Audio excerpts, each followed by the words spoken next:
Olá, meus irmãos, que o Altíssimo abençoe a todos grandemente. Meus irmãos, eu quero continuar aqui a leitura do livro de João. Vou ler hoje o capítulo 2 aqui, nesse vídeo. Eu peço, por favor, quem ainda não ouviu a parte 1, a parte 2 lá do capítulo 1, ouça, né? Para você entender a história de forma linear, não ficar preso a versos isolados, que aqui o objetivo não é te escravizar. Muitas pessoas estão escravizadas em versos isolados, em capítulos isolados, não conseguem se desprender para entender a história toda. E é assim que o sistema religioso, com seus falsos profetas, conseguem escravizar as pessoas através de versos isolados. Tem gente que está escravizada em partes B de versos isolados. O verso isolado já é uma blasfêmia. Imagina a pessoa estar escravizada na parte B do verso isolado. Aí é pior ainda, né? Em um contexto é menos pior, mas em versos é terrível, né? Eu vou citar aqui um, né, que me veio na mente agora, que é aquele que fala: alegrei-me quando me disseram vamos à tua casa, que é uma passagem do livro de Salmos. Olha só, um verso isolado que a pessoa não assimila se é velha aliança, se é nova, em que momento foi dito, quem disse, né? No próprio contexto lá está escrito que a casa que ele diz lá ser a alegria dele estar é em Jerusalém, não é um templo. Mas quantos que utilizam esse verso para se referir a um templo, né? Como sendo um templo de hoje, este pedra aí que as pessoas vão como sendo este local, né? Então é assim, existem milhares de versos isolados que escravizam as pessoas. Então, por isso é importante ler o contexto, entender, para não ser escravo de ninguém.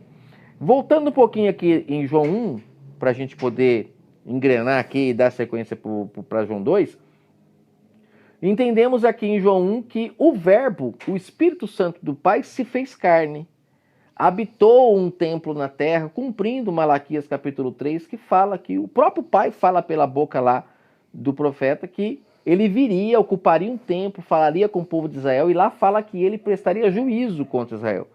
Por que que esse sistema que está aí hoje coloca esse homem, né, o Jesus lá, vamos colocar o Yahushua, como um Deus? Para que as pessoas não entendam que ele ali era o próprio Pai utilizando ele para prestar conta com Israel. Porque se as pessoas entenderem de fato o que aconteceu ali, fica claro e evidente que aqueles homens foram desapossados dos seus cargos, como na parábola da vinha, isso ficou claro, na parábola dos talentos, isso ficou claro, né? Na parábola do servo inútil, isso ficou claro. E quantas outras, na parábola das bodas, isso ficou claro, né? E muitas outras aí que poderia citar aqui. Mas quando você entende que ali é o Jesus, um Deus ali que veio, você não entende que é uma prestação de conta, mas ali era o Pai prestando conta com aqueles homens. Por isso que muitas das vezes ele citava coisas que, né, como por exemplo naquela discussão que ele tem com os líderes, ali uma prestação de conta em João 8, quando ele fala ele fala assim: antes de Abraão existir eu já o era. E nossa, aqueles homens ficaram bravos com ele, porque não entendiam que era o Pai que já existia, que sempre existiu, né? Que era o Verbo ali encarnado. Então ficava difícil para eles compreenderem isso, apesar que muitos compreendiam, mas não davam o braço a torcer, né? Não davam o braço a torcer. Então a gente viu aqui que o Verbo, o Pai, ungiu aquele homem, por isso que é Messias, o Emanuel, Deus conosco, o Pai na terra, o ungido, o Messias. Ungido por quê? Porque recebeu a unção, o Espírito Santo do Criador o ungiu, né, para que ele pudesse então agora falar a verdade plena, pura, sem fermento. Por isso que ele dizia: eu e o Pai somos um. É um casamento que acontece, né, quando aceitamos passar a mensagem sem fermento, sem nada, né? E aqui a gente teve esse esclarecimento em João 1, e também tivemos aqui a compreensão de João ter sido chamado para apresentar ele a Israel, e João veio batizando em água justamente para que ele fosse apresentado a João, porque João não sabia quem ele era. Falei sobre isso na parte 1. E aí, automaticamente, quando João vê descer sobre ele o Espírito Santo em formato de uma pomba, porque eles precisavam ver para crer, né? Então, aí, automaticamente, João reconhece quem é ele, né? Fica sabendo quem é ele. Isso está em João 1 aqui, gente. Não sou eu que estou inventando, que é uma parte que o sistema não fala, que João veio batizando em água justamente para isso, para que ele, primeiramente, pudesse saber quem é o ungido, né? Aquele que estava pleno da presença do Pai, o Verbo encarnado. E aí depois tem um momento aqui que ele se encontra com Natanael, que ele chama já alguns discípulos, e depois entra aqui o momento em que ele faz o seu primeiro milagre, que é algo interessante aqui, esse primeiro milagre. Esse primeiro milagre fala sobre um casamento em Caná da Galileia, onde ele foi convidado, os discípulos que já estavam com ele também foram a esse casamento, e ali estava a mãe dele presente também. O contexto aqui de João 2, todos já conhecem, é o momento onde acaba o vinho na festa de casamento, e a mãe dele pede para que ele faça um milagre ali e não deixe acabar aquela festa. Então ele vem e transforma a água em vinho. Todos sabem aqui, eu não preciso ler todo o contexto aqui dessa primeira parte, porque todos conhecem, né? E aí ele vai lá, pede para encher as talhas de pedra, verso 6, e aí os homens enchem essas talhas de água e ele transforma essa água em vinho, e depois eles levam então para o mestre Sala para ele provar. O mestre Sala provando, a partir do verso 9, ele fica admirado em ver que serviram o melhor vinho no final. Geralmente as pessoas servem o melhor vinho no começo, ele fala aqui, e no final, quando todos já estão embriagados, serve-se qualquer coisa que o povo bebe. E aqui ele fala, mas como que pode vocês guardaram o melhor vinho para o final? É uma pena, gente, muito grande que muitas pessoas utilizam essa passagem de João 2 fisicamente, né? E as pessoas não entendem o que está acontecendo aqui, né? Todo mundo sempre fala sobre essa transformação de água em vinho como sendo físico, né? Por mais que lá tenha acontecido, temos que sempre bater nessa tecla. O povo de Israel precisava ver para crer. Até o verbo, gente, que é invisível, ninguém vê, se materializou para eles, porque eles foram preparados para poder tocar no verbo da vida, ver o verbo da vida, né?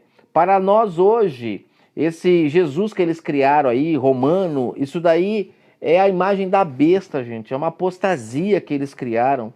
Porque para nós gentios não era para nós termos acesso a isso, porque nós não fomos preparados para isso. Nós buscamos ao Pai pela fé. E o Pai sempre quis que o ser humano buscasse pela fé, que é invisivelmente como Abraão buscou, como Abel buscou, como Noé foi aceito pelo Pai pela fé. Mas, infelizmente, a humanidade não tinha conexão com o Pai pela fé. Então, o Pai teve que criar um mecanismo para poder falar com o povo. E qual foi esse mecanismo? Trazer o seu reino para a terra. Então, ele separa um povo na terra, lapida esse povo por leis externas. Todas as leis que foram colocadas na pedra, essas leis sempre estiveram no nosso coração e no nosso entendimento. É uma pena que nós não damos atenção à voz do Espírito, não ouvimos a sua voz por causa justamente das religiões que foram criadas, onde o ser humano busca o Criador fora de si, e o Pai então teve que usar do mesmo mecanismo, fazer com que o povo buscasse fora de si, buscando na pedra, indo a templos, praticando rituais, mas foi assim que ele conseguiu lapidar aquele povo que foi o povo de Israel, para que ele pudesse vir, ocupar um templo, e aí sim falar com a boca física, para que o povo pudesse ouvir com o ouvido físico, já que com o ouvido espiritual eles não ouviam. Isso é muito importante de se entender. Entendendo isso, a gente vê aqui que em João 2, esse casamento aqui, esse momento, nós não podemos enxergar fisicamente, porque aí perde a essência. Perde a essência. Vira até piada na boca de muitas pessoas. Porque quantas pessoas que não zombam disso, Água transformada em vinho, isso é impossível, né? Aí ficam tentando provar que isso é possível, que não é possível. Gente, porque não é para nós. Por isso que o Messias falou que não pode remendar pano velho em roupa nova. Não pode. O entendimento não é para nós compreendermos a transformação de água em vinho, porque isso foi para eles que precisavam ver para crer. Para nós é entender o espiritual disso aqui. Aqui o Messias está mostrando para aquele povo que o relacionamento que eles tinham com o Criador era um vinho que para eles era gostoso, mas o Pai estava chegando para dar a eles um vinho que era o melhor de todos, que é a relação em espírito com o Criador. O povo tinha um relacionamento com o Criador, mas nem se comparava. Por isso que ele fala que o povo serviu o bom vinho, eles achavam que foi no começo, mas é no final que o bom vinho seria servido, que é o derramamento do Espírito Santo. Então aqui, essa festa é uma representação do momento em que o Pai derrama o seu Espírito Santo sobre aquele que crê. Onde essa pessoa agora não vai precisar mais de templos para ir, porque ela será a morada do Espírito Santo. Essa pessoa não vai precisar mais ter um sacerdote, um guia, porque agora ela vai ser sacerdote. Ela vai agora ter o Espírito Santo como seu guia, não vai precisar mais dos homens. Não vai precisar mais ter que ler livros e mais livros para tentar entender o Criador, porque agora o Criador se manifestou a ela. E a lei dele está no entendimento, está no coração daquele que crê. E quem crê e recebe o Espírito Santo, que é ser batizado, essa pessoa então agora vive em novidade de vida, sendo guiada pelo próprio Pai, não sendo mais como fala lá em João 14, órfão, porque agora ela tem pai. A pessoa não é mais viúva agora, porque agora ela tem marido. Porque a lei, ela era morta.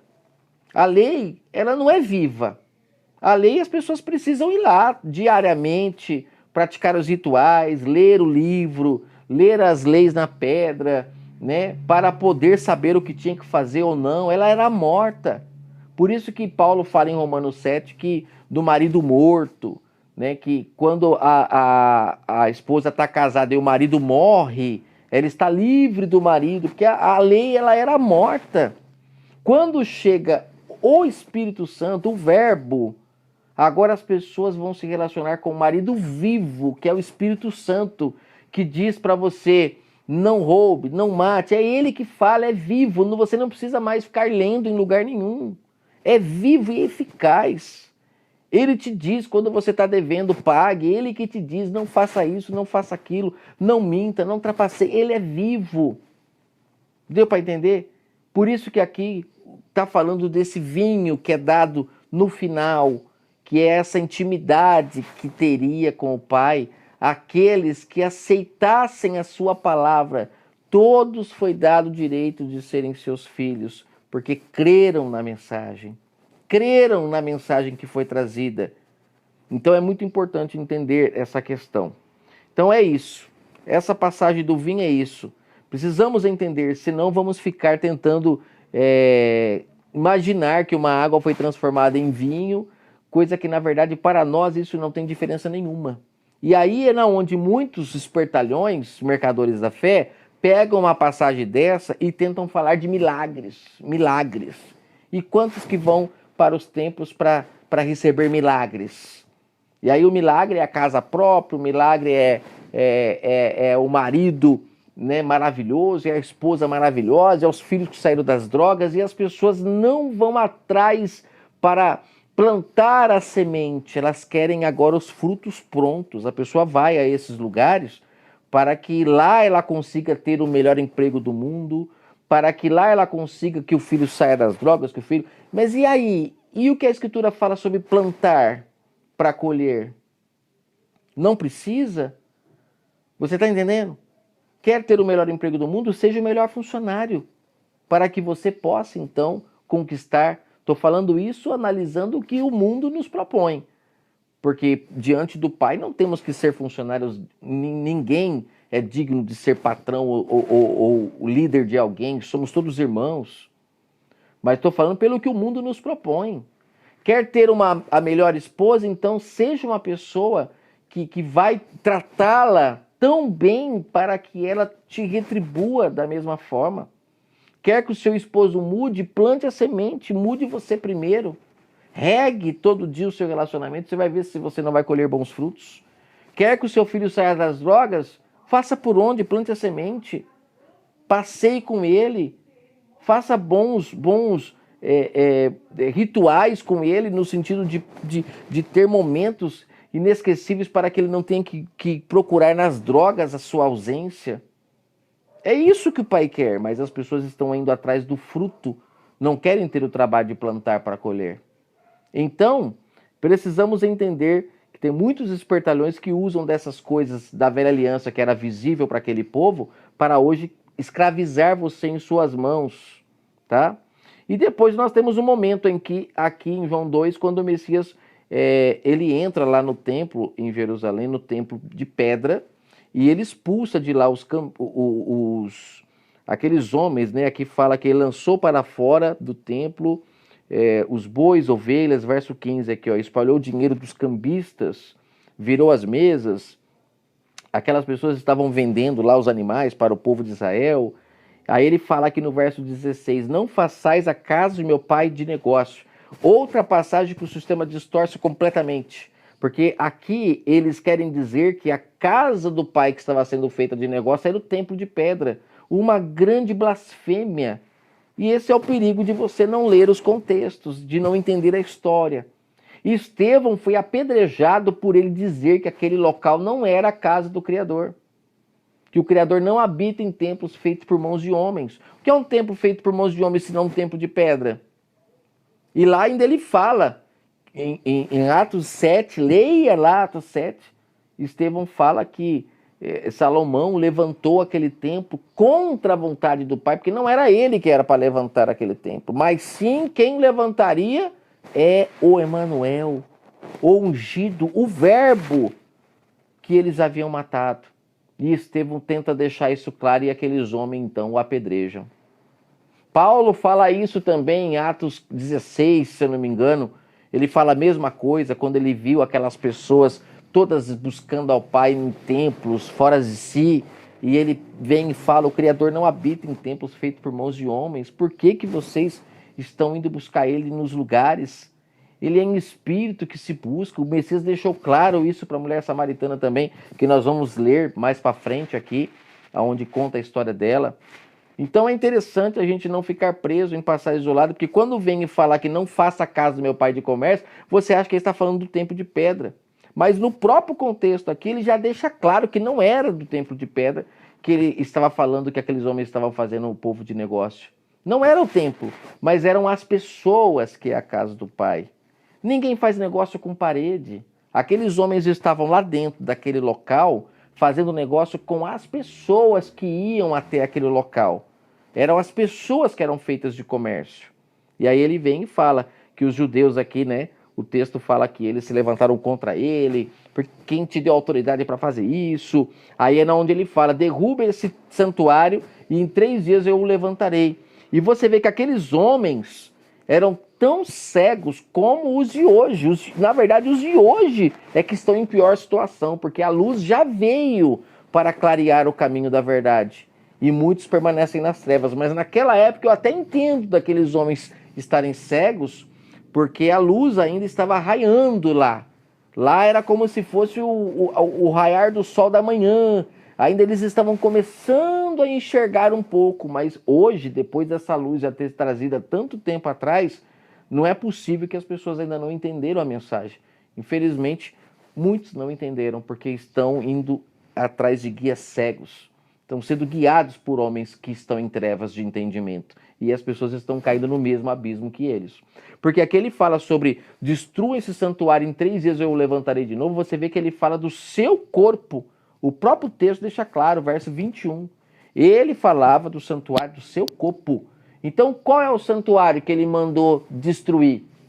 Aquele de pedra ou o seu corpo? O seu corpo.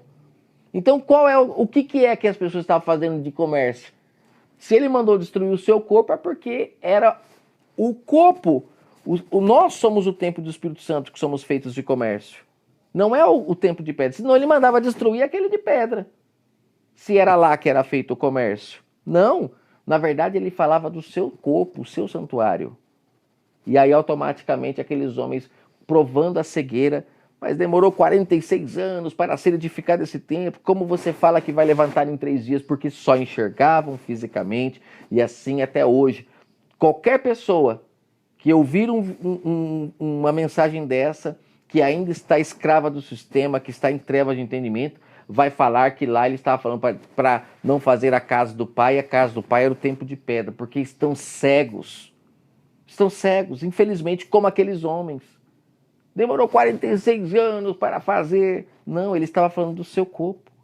É o corpo nosso que é o santuário do Pai, não é um templo de pedra. Não se engane. Aí ele continua falando. Aí depois aqui no verso 22 mostra que quando ele ressuscitou, os discípulos se lembraram que ele falou, né, que destruam esse templo, em 3 dias o levantarei. Então eles creram mais ainda na mensagem, porque se cumpriu, né? É muito interessante essa passagem, porque ela nos abre o entendimento, né? Primeiramente a questão da água e vinho, que está falando do relacionamento que o Pai quer ter com o ser humano. Ele não quer ter um relacionamento como era na velha aliança, que até era gostoso como é hoje, você ir num templo, você ouvir as mensagens ali, é gostoso, mas não se compara a você buscar ao Pai em espírito e em verdade. No templo você sente aquele prazer momentâneo ali, naquele momento, depois vai para casa, depois tem que voltar de novo para abastecer. Quando você busca o Pai em espírito, é o tempo todo abastecido. É um relacionamento de marido e mulher mesmo, é uma ligação muito grande que existe. E eu admiro essa comparação que a Escritura faz do relacionamento do Criador, do Espírito Santo com o ser humano, como uma sombra sendo marido e mulher, e pai e filho, porque não existe liga maior do que um pai e um filho, né? E a liga maior do que o marido e mulher. Não existe. Com uma pessoa estranha, quando eu falo estranha, aquela pessoa que você não tem uma liga com ela, você não consegue ter a mesma liga. O filho, se alguém tocar nele, o pai sente na hora a dor. É incrível essa liga que em espiritual acontece. E o pai comparou o relacionamento dele conosco da mesma forma. Então é incrível essa sombra que o pai deixa. E ao mesmo tempo é a sombra do marido e mulher, a representação que ele também coloca como sombra, sendo marido e mulher, é uma maneira da gente enxergar, porque ele está falando sobre intimidade. O pai e filho é a questão de não tocar que ele sente, e o marido e mulher é a questão da intimidade que o marido e mulher têm. Ah, mas na velha aliança o homem podia ter várias mulheres. Se você não entende das sombras, então você não entende o porquê que era daquele jeito. Tem um motivo para nós hoje olharmos e entender por que era daquele jeito, né? Agora hoje não, hoje é uma mulher e um homem, não tem mais essa questão. Quando tem mais pessoas no relacionamento, vira uma suruba, vira uma prostituição. E o pai não aceita esse tipo de relacionamento. Ou é ele e a sua mulher, ou então ele está fora. E você se relaciona com quantos amantes você quiser, que são líderes religiosos que se colocam no lugar do verdadeiro marido. Agora, quando você abandona todos esses amantes para buscar o único e verdadeiro marido que se busca em espírito e em verdade, nem no monte, nem no templo, aí sim o seu relacionamento é um relacionamento que tem mais sabor, que é o vinho melhor no final, e você passa a ser morada do Criador. Aquele que é o teu guia e que te conduz para o caminho da salvação. Porque ele te guiando, pode ter certeza, as suas ações vão mudar e você estará no celeiro junto com o trigo, graças à obediência ao Espírito Santo. Que o Eterno abençoe a todos grandemente.